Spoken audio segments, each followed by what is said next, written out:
She stood across the table, arms folded, trying to wear confidence like perfume. Except perfume doesn't mask regret. Not really. Let's stay friends after the divorce, Emma said, voice too calm for someone walking away from a 4-year marriage. She didn't look sad. She looked relieved. As if freedom tasted sweeter than loyalty ever did. I stared at her, wondering when my wife became a stranger with a smile sharp enough to cut vows in half. I agreed. Not because I wanted her friendship. Truth is, people who break you don't get to stay. I simply didn't want to give her the satisfaction of seeing pain. Sure, I said, tone casual like we were discussing weekend plans, not walking away from everything we built. Her smile flickered, only for a second. She expected begging. Pleading. A broken man. I wasn't giving her that. I knew she didn't leave for space, like she claimed. People don't destroy a life for space. They destroy it for someone else. I had seen the late-night phone smiles. The fake girls' nights. The sudden obsession with perfume she never wore for me. I didn't confront her. I waited.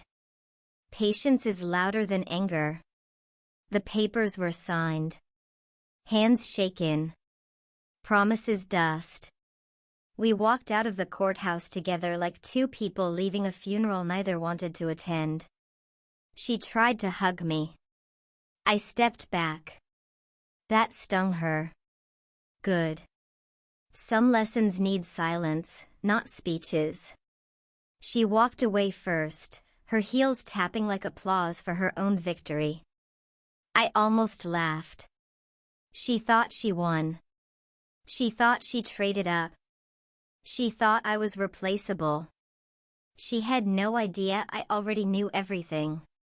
A week later, I found myself at a cozy rooftop cafe with Bella, Emma's best friend, though best always sounded like a forced label to me.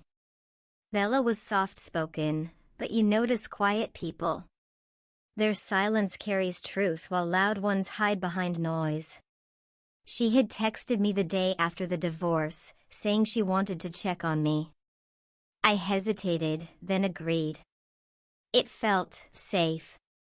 She didn't smile that fake sympathy smile people use when they enjoy your misery. She looked genuinely upset. She shouldn't have done this to you, Bella said. You gave her everything. Her eyes held anger, not pity. Anger for me.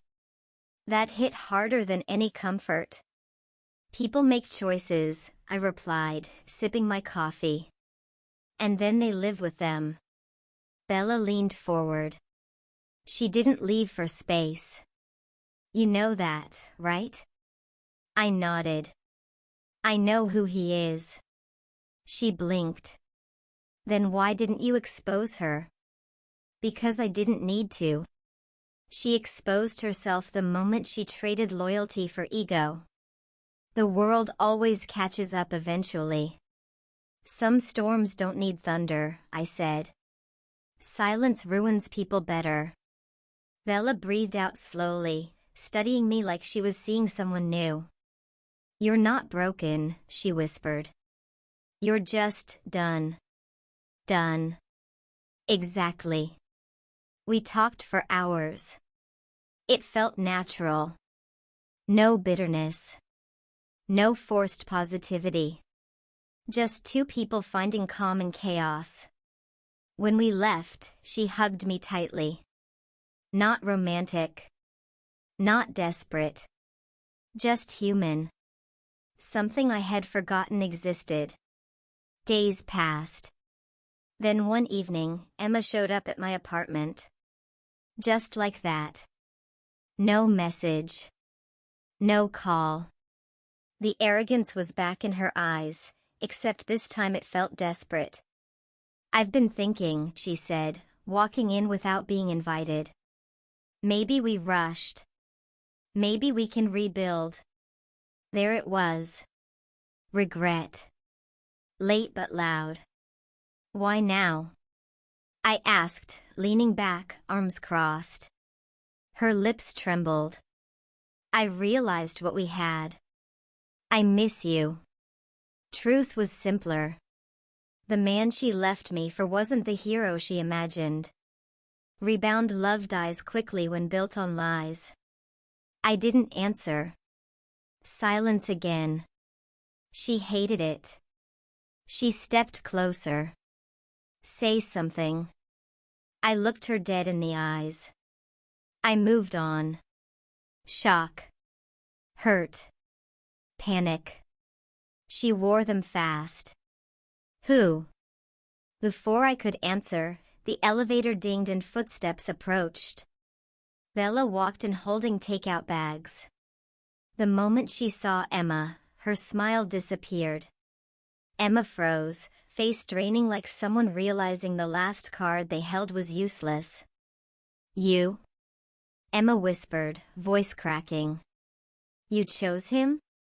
Bella stepped beside me. Not clinging. Not boasting. Just standing. Strong. Calm. Certain.